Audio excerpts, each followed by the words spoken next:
Yang junior-junior ini ya di lapangan hijau mereka sudah teruji ya. Ya, jadi senyumnya begitu. Memang kita lihat ini sebenarnya tim yang punya kapasitas, tapi bagaimana kalau menghadapi tim-tim Vietnam, Thailand? Iya. Kita harus juara begitu karena kita sudah 6 kali hanya jadi runner up dan itu menyakitkan. Manage ekspektasi itu penting. Kita tuh harus melihat tim ini skuadnya dari mana. Kok timnas bisa main di round 3 Piala Dunia? Tapi kita masih nggak punya satupun gelar di regional. Piala AFF untuk timnas Indonesia ini apakah cari gengsi atau untuk regenerasi?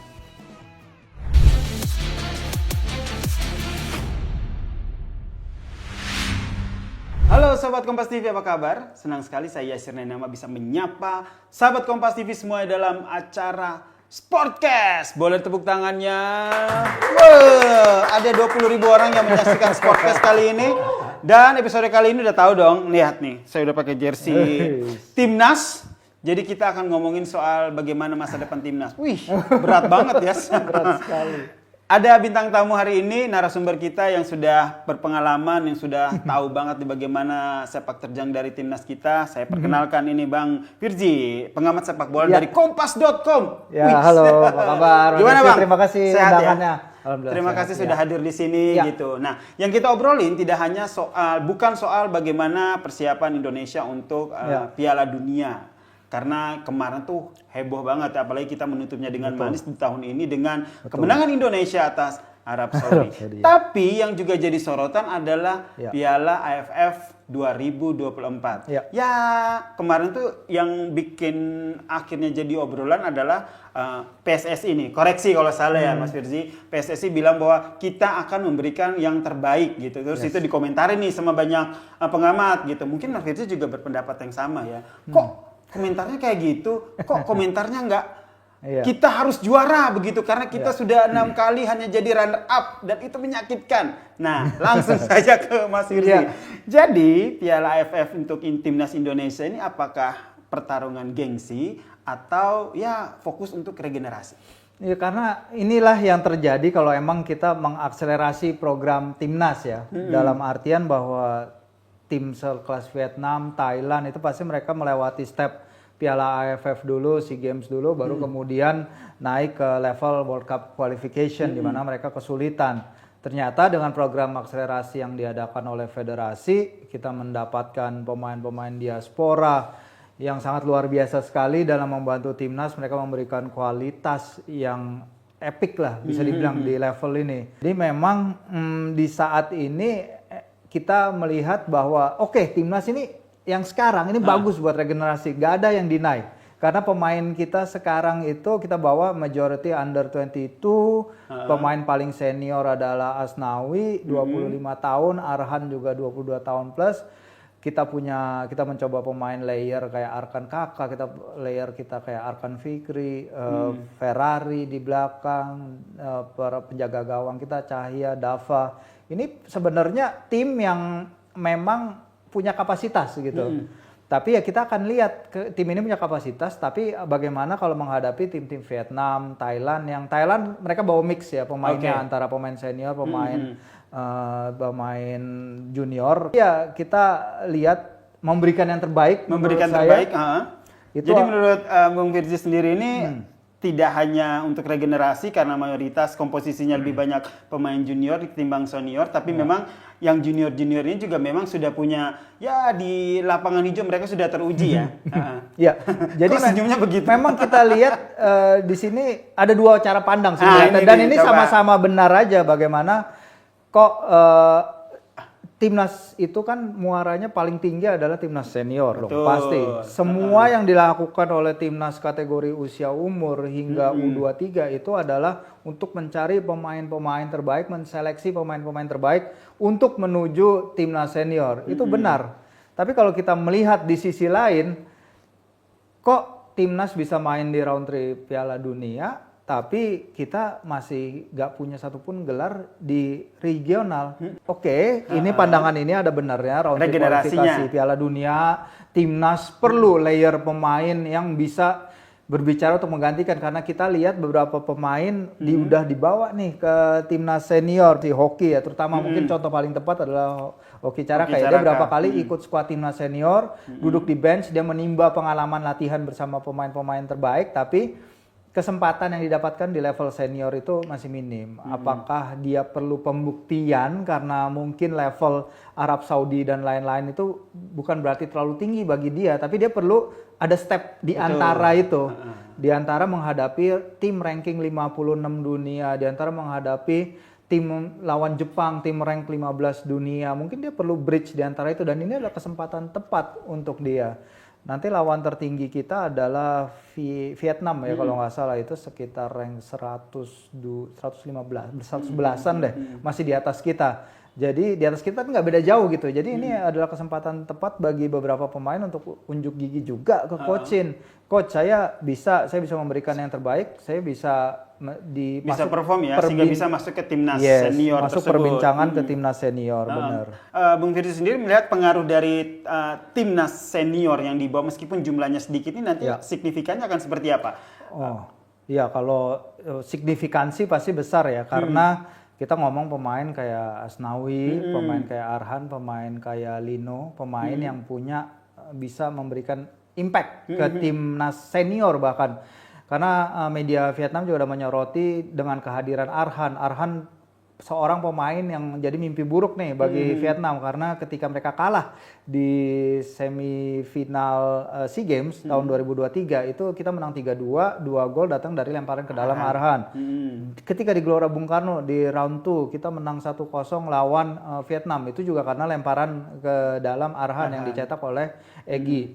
Asnawi, dia itu mencetak gol penalti ketika Indonesia mengalahkan Vietnam di Piala Asia. Jadi disinilah pemain-pemain yang kita punya. Marcelino kita nggak usah bahas. Marcelino he's the mungkin pemain terbaik di Asia Tenggara sekarang ya, kalau kita lihat permainannya ketika menghadapi Arab Saudi kemarin. Arab Saudi. Cuman walaupun begitu, ketika kita membawa pemain-pemain yang mayoritas muda, ini bukan hal asing bagi Coach Shin. Dalam artian bahwa ketika Coach Shin melaju ke final Piala AFF 2020, ketika itu kita turun juga sebagian besar skuad kita punya 10 caps atau lebih sedikit. Ketika itu yang paling tinggi adalah Farudin di lini belakang hanya 36 caps. Jadi skuad Indonesia ketika itu adalah yang kedua termuda di turnamen.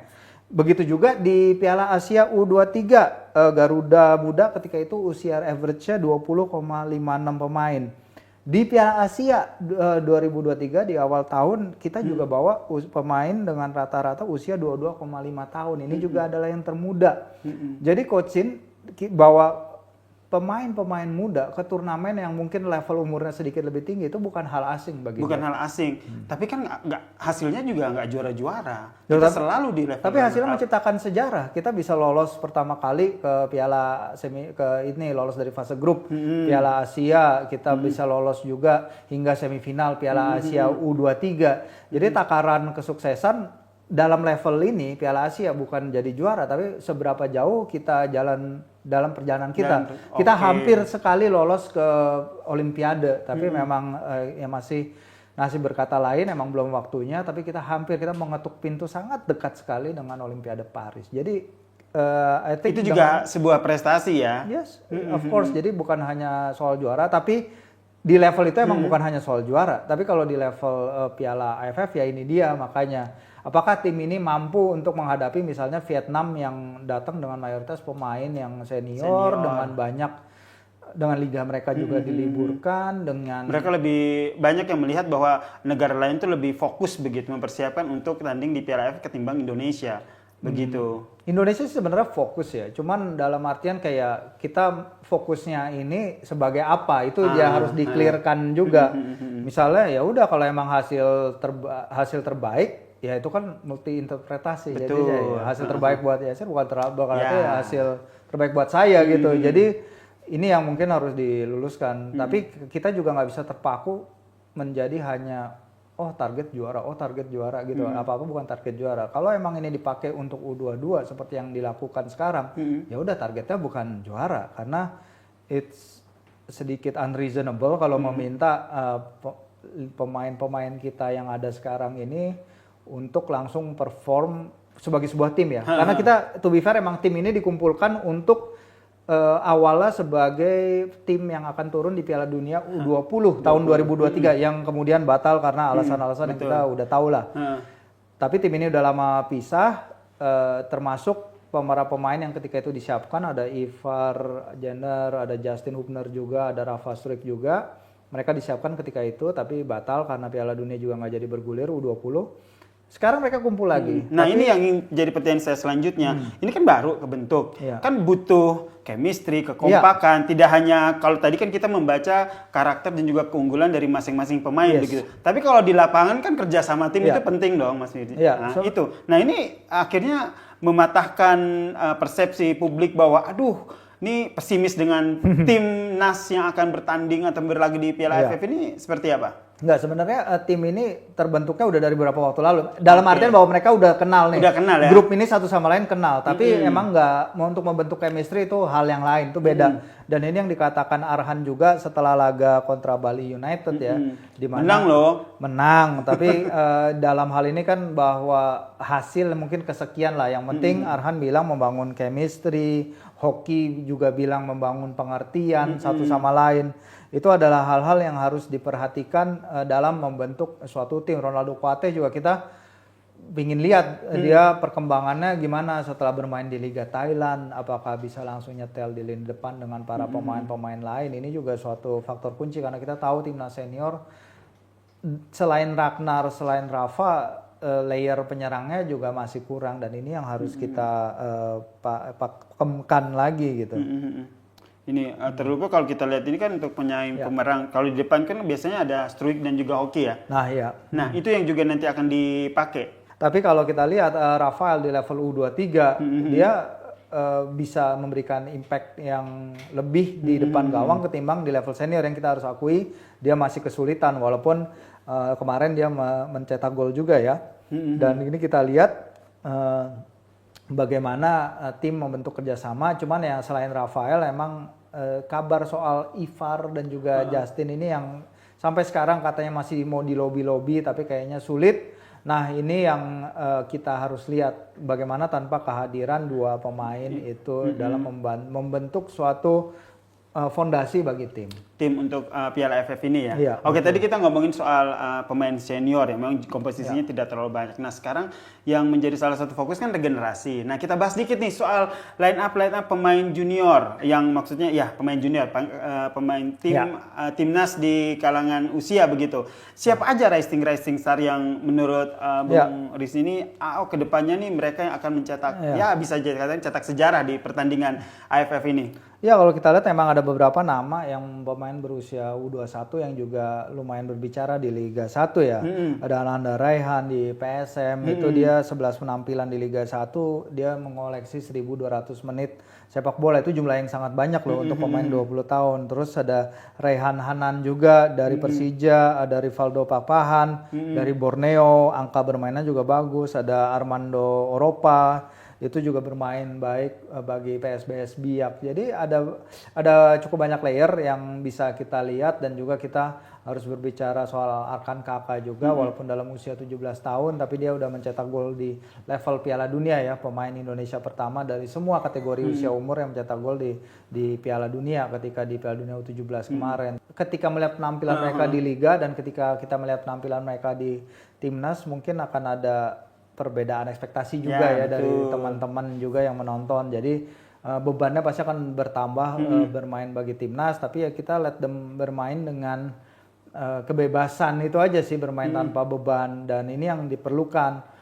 Sebenarnya mengukur diri mereka itu menghadapi Vietnam yang kabarnya juga kayaknya menurunkan tim terkuat yang mereka bisa turunkan walaupun ada beberapa pemain kunci termasuk kapten utama mereka yang nggak bisa turun gitu, tapi kabarnya setelah fase grup juga penyerang naturalisasi mereka asal Brazil itu juga akan bergabung dengan tim, dan di sini kita perlu lihat bagaimana kedewasaan Ferrari terutama di lini belakang, Donitri terutama di sektor back sayap yang biasa jadi andalan, Kadek Arel juga. Nanti Arhan Asnawi juga mereka tetap di Ya, back Arhan belakang dan tetap. Asnawi itu hampir pasti juga jadi starter. Memang kita lihat Arhan struggling dengan jumlah menit bermainnya ya di level klub dalam setahun 2 tahun terakhir. Sementara Asnawi kebalikannya, dia di Port FC jadi andalan. Dia menorehkan banyak menit bermain, dia berkontribusi ketika Port lawan Persib dalam 2 pertandingan itu.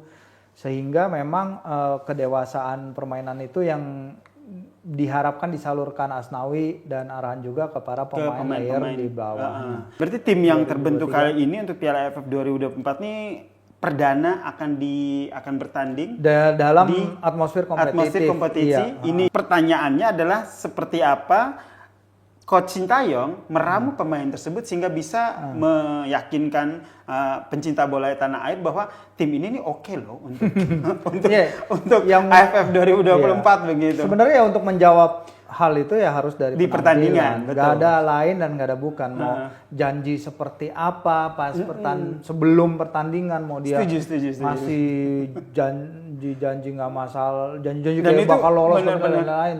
Tapi ya ketika di lapangan semua akan berbicara bagaimana para pemain tektokan satu sama lain, kerjasama mereka, chemistry mereka, apa yang bisa mereka lakukan bahu membahu, fighting spirit mereka terutama karena fighting spirit sangat perlu sekali di level Asia Tenggara ini, dan dengan karakter tim-tim yang kita punya di grup juga. Jadi memang ya kita harapin kalau ujung-ujungnya persaingan antara mungkin 3-4 tim kayak biasa ya, kita Thailand, Vietnam, mungkin juga Singapura, bisa jadi ya kita penilaiannya ada di laga-laga itu, bukan melawan Laos, bukan melawan Filipina. Jadi memang ya kita lihat seperti apa performa mereka di pertandingan pertama Myanmar ya. Ya, Myanmar begitu. Nah, betul. kalau dari menurut Bung Firdy sendiri nanti STY kombinasi ataupun strateginya seperti apa? Apakah formasinya tetap 3-4-3 akan sama atau lebih karena pengen regenerasi nih, jadi